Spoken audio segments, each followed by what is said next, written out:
โอเคครับก็ขอกราบสวัสดีพี่น้องชาวไทยที่ใช้รูจมูกหายใจทุกท่านนะครับผมสวัสดีทางบ้านฟ้าด้วยทางบ้านแดงและก็ทางบ้านต่อด้วยนะครับผมวันนี้เฮากับเสี่ยวตีกสิมาหาการกระปูกันเนาะครับเนาะเป็นแนวใดได้บ่เฮ้ยนี่แปลงนั้นเขาเกี่ยวไหมนี่กะตรงบ้านอยู่คือกันเลยเพื่อนนี่เป็นในกระปูอยู่แซ่นี่แปลงนี้เขาเกี่ยวไหมแปลงไงฟังเนี่ยใส่เป็นในตัวกระปูฮะใส่โอ้คุบโอ้ยจับมือกัดมือโอ้นี่โอ้ตัวเป็นไงมาเฮ้ยใส่ปูกันเลยมาทางช่องเนียวของสวยขมายเนาะอันนี้ตีนี่หยางไก่เลยเพื่อนนี่เฮ้ยมาหาการกระปูกันนะครับเนาะมามาหาการตามไปแปลงนาที่เขาเกี่ยวข้าวเสร็จแล้วเข้าดอเนาะเข้าดอเข้ากอคอดอเข้าดอกอคอแล้วนี่ก็มาหาตามร้องห้อยรถเกี่ยวเข้าเนาะเขาเนาะถือว่ามันเป็นร่องน้ำอยู่หาตามร่องน้ำนี่แหละตามแตงไร้หัวหน้า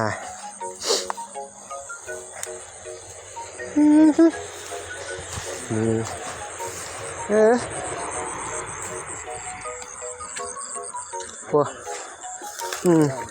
หมายแรกอันนี้มาหมายแรกอุ้ยอะไรนะอึ่งโอ้กระปูหนูว่าอึ่งอันนี้ก็จะเป็นปูพื้นเมืองเนาะเมื่อกี้อุ้ยงมไปโหลดวะแปลงนี่ให้เพื่อนแปลงเทิงนี่เขาเกี่ยวแล้วเกี่ยวแล้วเนี่ยมาแต่ทั้งเทิงเนี่ยเขาเกี่ยวได้เพื่อนเนี่ยได้การอีปูหน้าแต่ก่อนกิโลละ20ครับอันหมื่นขึ้นได้เฮ้ยมาพี่มาค้าใหม่ข้างหน้าตัวพี่ขาบุกป่ามาพี่ตัวพี่ไปพี่พลผ้าเอ็ดมินหมูป่าฝ้าดงแบนฝ้าดงโอ้ยห่างเลยนี่ข้ามขึ้นไปข้างหน้านี่เอาเกี่ยวเลยดิใหม่ฟ้าฟูช่วยเปลือกบางห่างใช่บูทเฮ้ย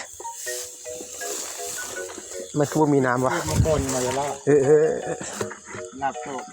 โศกลาบมีแต่โศกเลือดเฮ้ยเครียด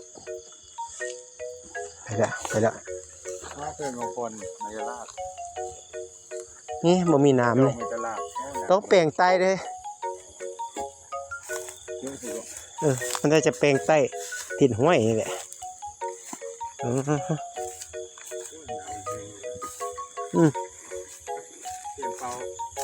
หมายไม่มีแก่นะนี่มาตีหิมห้วยเลย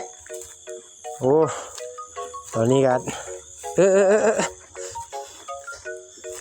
ถ้าแยกบินก็ทอดได้เพิ่มมาโอเคเดี๋ยวไปแวะเอากระเบิดเกิดบูทเดี๋ยวสิไปตกบ่แม่นตกว่ะไปหาแถวริมคลองเนาะไหนนี่ส่วนมากบางทีก็จะอยู่แบบนี้นะครับเนาะตัดแอ่งน้ำแอ่งไปเนี่ยอีปูนี่ไงเฮ้ยทีมโลคูเลยได้การ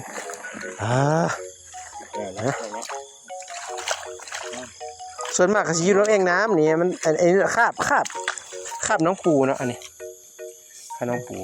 โอเคนี่ก็ขวามาหมดแล้วบ่มีน้ำแล้วมายาลาบ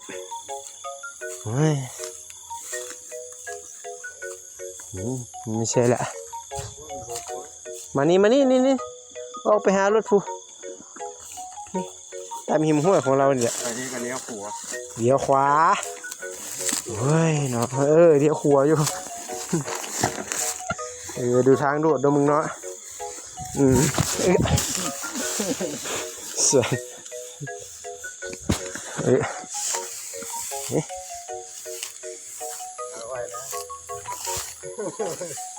มึงหายางไว้โอเคเดี๋ยวจะพากันเปลี่ยนหมอยเนาะครับเนาะก็เปลี่ยนไม้โอ้ยเปลี่ยนท่านหมอยไปโอเคครับเปลี่ยนไม้กันเนาะนี่แกนี่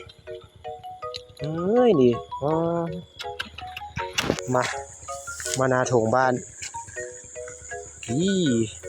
จับคุบเอาไปเลยเอาไหมนี่เนี่ยไม่โอ้ผมแม่นี่กระปูกระปูปูนาได้ประมาณโลนึงแล้วใส่ก่อน มันลายอยู่กูจับอันนั้นอยู่มันลายอยู่เอาโอเคกูมันเปิดหาตอนนั้นเนาะแลนเป็นยาเลยปูนาค่าเกตตัวใหญ่สินี่ตีนี่ตัวนึงนี่กำแล้วมันจะได้กำยังกูนี่ไปเลยนี่เร็วนี่เร็วเอาไปเสร็จแล้วถามคุณก่อนนี่กลางดวงไฟกูนี่แหละเนี่ยจัง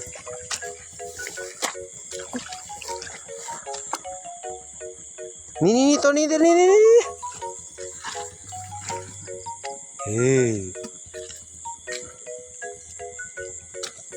ี่ตีนี่เลยจังนี่อีกนี่คนหลายได้แปลงหน้าแปลงอยู่วะจะปูเพียงเมื่อไหร่ตายแล้วหาผมไปจะเกลือปูหน้าเนี่ยมันไม่ปูอะไรเด้เนี่ยปลาเด้ปลาใส่นั่นทีเดียวเก็บเอาเดี๋ยวแป๊บเดียวแปลงนี้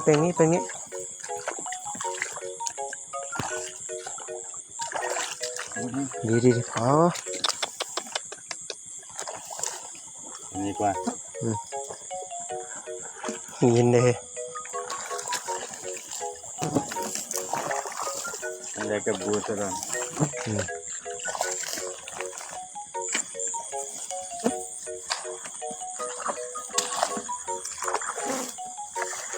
แซ่บหมดแล้วเบิดแล้วบริษัทน้ำเฮียงไงปูนาที่ใดฮะโอ้ปูนาค่าเกตตัวใหญ่ซะไม่มีโอเคเดี๋ยวไปอีกหมายต่อไปนะครับเนาะเต้าตลอดมานี่ต่อจากหัวแป้นใส่กระบุนเลยเพื่อนต่อจากหัวแป้นนะครับเด้อใส่ในคลิปนี้เราก็มาหาปูกันด้วยครับมาการกับปูเนาะมาส่องปูไม่ยังอันนี้นี่อุ้ยนี่ใส่ตัวใหญ่บ่เพื่อนเบิ่งอย่าเพิ่งเอาลงคู่ลงป่าโอเคอยู่ใส่เบิ่งจะคู่ด้วยเกือบเพิ่งคู่เลยเด้โอเคโลละ30 บาทขั้นไผ่ซื้อ20เนี่ยบ่ขายตีนี่ตัวนี้เนี่ยบ่ขายได้20ได้โลละ20เอามาหาได้ไหมมาหาได้ไหมตาสดตาดูนะเพื่อนเนาะ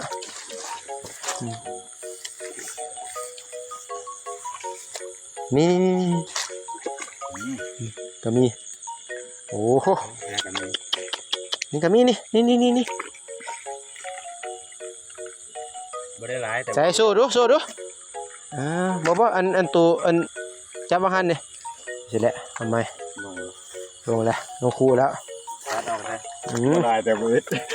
บ่ไรแต่บ่อึดบ่ใช่ฮะปอกามขึ้นเลยเพื่อนเฮาปอเสี่ยวกามขึ้นเลยเพื่อนเฮ้ยอ๋อเดี๋ยวเบิ่งก่อนนี่ปูมันก็ยึดต้องอยู่แบบนี้นะครับนะเห็นไหมจับขึ้นมาเพื่อนโซ่เด้อสู้อะไรก็ไม่ได้ไปสิหนีบมือ โอเคลงคูคือเก่าน้ำใสใจจริง น้ำใจใจจริงอันนี้เลาะอีกทางลงใจที่ชายนี่ เดี๋ยวให้ เอาแถวนี้ก่อน ใส่โอ้ใส่ฮะ บ่ทัน บัวท่านคุบงมมาดิเตือนท่านงมเลยงมมา ต้องทัน โอ้ท่านจนได้ใส่โชว์ตัวสิเฮ้ยได้การปูนาของเรามาตัวสีม่วงงามๆไปรับเทียบพูนน้ำใสๆให้เพื่อนนี่วะใส่ เด้ ใส่ นี่ โอ้นี่โอ้อันนี้เป็นปูนาพื้นเมืองเนาะตัวนี้เนาะตัวเล็กๆมา ไปสอง 2 ตัวโอ้เพิ่นจับคู่กันนี่สงสัยตัวผู้กับตัวเมียมาที่ทางแอดมินก็ได้ใส่เกือบบูทแล้ว แบบนี้ ที่แรกผ่านเพิ่นยังบ่ได้เกือบบูท ยืมคือบูทแอดมินไปเนาะครับเนาะมาโอ้ใส่โอ้คุบเพื่อนนี่โชว์ตัวสิตัวใบใหญ่ไปใส่คู่เอาสิติมันคู่เลย ท่านจริงว่าแม่นท่านปลอม มาเอาเพื่อนตัวนี้ใส่วะขึ้นไปเทิงก่อนวะอ๋อโอเคแต่เพื่อนไป น้ำแตก ตักเตียนใส่ ต่อ โตใส่อีก ต่อ มันตอดมึง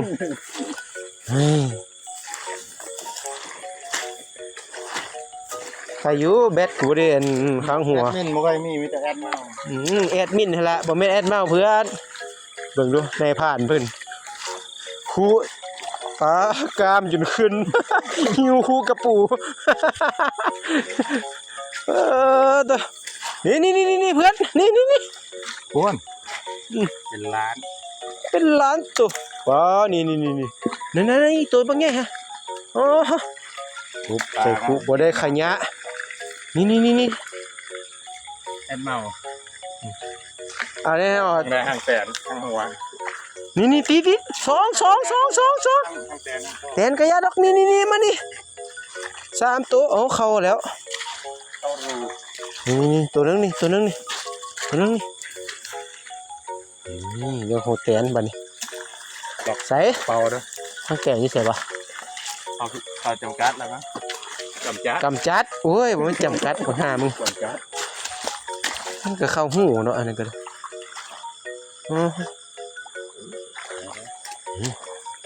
ปลาเคาะโอ้ยบักทีสิได้ เฮ้ย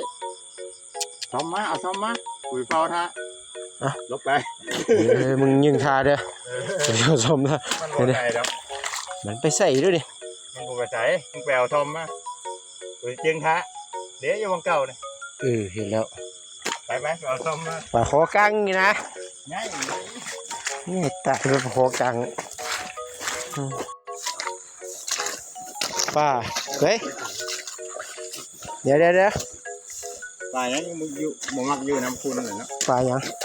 เดี๋ยวใส่บุ้นปูนาเรานะประมาณจะกิโล5 โลเนาะโอ้โหหาแบบใดเฮ้ยน้ำแบบนี้เนาะโอเคนะครับเนาะ ไปตามข้าวเมา ทำให้ความเมา ใส่อันนี้ดิใส่ ตามข้าวเมาเลยเซ่ไปก็ เดี๋ยว ได้ จับขึ้นมาดู เซ่ไปก็ได้เลย นี่อันนี้ ใส่แล้วได้น้ำขึ้นมาดูโอ้ เอาอีกก็ได้ ใส่อันทำความสะอาดให้พี่น้องมึงดูเดี๋ยวอันจับได้บางหันนี่ไหม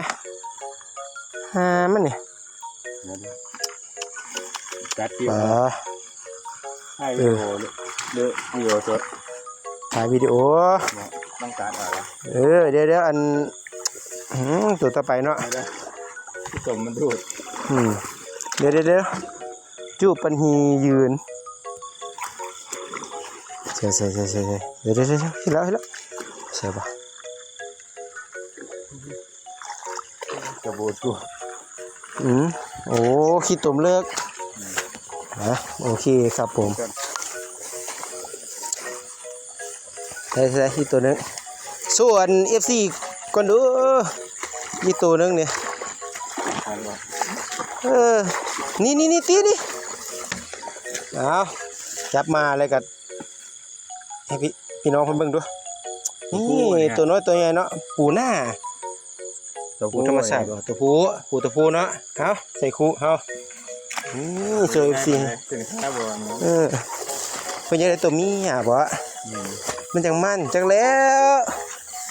จักตัวผู้ตัวเมียก็ งามเลย มันก็หานกันยากหน่อยเสียวเนาะโอ้ยจะเลือกตัวผู้ตัวเมียบัดนี้สิแยกสินค้าได้บัดนี้ ผู้ตัวนี้ก็มัน ตัวผู้โลละ20 บาทตัวเมียโลละ40เอ้าสิแยกแล้วบัดนี้โอ้ มันคะแนนซีกัน น่าคะแนน ซีกัน คุณละมือน่ะเสียวเลยเฮ้เอ้าได้อีบ่เฮ้ยนะคะแนนมีความมันนะตัวผู้ตัวเมียก็แซ่บเบิดเดี๋ยวนี้กัน เอาเดี๋ยวลงไปให้ไตก่อนจังหน่อยครับเนี่ยใส่ตีโอ้ตัวเมียตัวนี้ นี่อะไรพว ตั ก วเมียนี่ใส่ยังให้อันพี่น้องเพิ่นเบิ่งดู กระปูนิ่ม กระโปรงนิ่มบ่ เดี๋ยวจับเบิ้ง โอ้ใส่นิ่มนิ่มเอาอันใส่คู่เลยเพิ่นโอ้ตื่นสิกัดใส่ถุงเสื้อมึงค่ะ กินเลย มึงกินใส่คู่หั่นละสมพอเพิ่นจะแยกตัวมาเนาะน่าสิเป็นตัวเมียบ่นี่กล้ามน้อยไปโอเค ส่วนที่กัด นักแหละเพิ่นว่าเติบนึงก็ได้5 กิโลเนาะตีเนาะอ๋อโลละ30 บาท5 โล5โอ้5 กิโล5 คูณ 3เท่าไหร่ฮะโอ้ยสำนี้ก็พอได้ฮะ150 บาทแม่นบ่53 355โอ้จักละตกเลขอันทางแอดมินก็ได้เดี๋ยวฮอดประขอหลอก วันนั้นเช็คกัน คิดบ่ออก5 โลละ30 บาทเอา5 โลละ30 บาทเพื่อน5 โลละ30 บาทเลย 150 โอ้สำนี้ก็พอแล้วโอ้ยเนาะ150 535เนาะก็150แหละเฮาว่าถึกอยู่วะวันนี้535 โอ้ถึงอยู่ ไม่ใช่ดอก เอาเลยข้าว ปลาไว้นี่แหละอันปลาคอกั้งนี่ปืนเฮาแจ้วกินเสาของออกไปเฮ็ดงานเยี่ยมซำนี่ ไปพักหลาย น้ำหลายผักก็บ่ได้ซื้อเนาะเฮ้ยเนาะอยู่สวนก็มีโอ้ยน้ำหลายฮะ ๆ ใส่เนาะครับเนาะนี่ใส่ปลาคอกั้งใส่อีปูเฮา 5 โล โอ้5 โล โลละ10 ขีด โล10 ขีดวะตัว นะครับนะ เนาะครับเนาะเจอกันคลิปหน้านะครับเนาะครับผม สำหรับคลิปนี้ก็ขอกล่าวคำว่า สวัสดีค ส รับ วัสดีครับไปเมื่อก่อน สวัสดีครับผม ช้าหน่อยมีเสียงแคนผสมมีอยู่สองคนในวงเราคือพี่กับแคลดำบอกมีเงินแต่มีคำว่าสัตว์โลดทุกคำนี่คือผู้เบาเยอะแคลคือผู้บ่ฟังสรุปกูนี่เมาเก่งคือกันแต่เมาแล้วยังอยู่ข้างกันทุกครั้งตีขี้เมาแล้วเขาคือแฟนเมาหนักกว่าแอลกอฮอล์เอาไปยิ้มไปบ่แม่นแคนเมาแล้วห้องเพลงเราบางที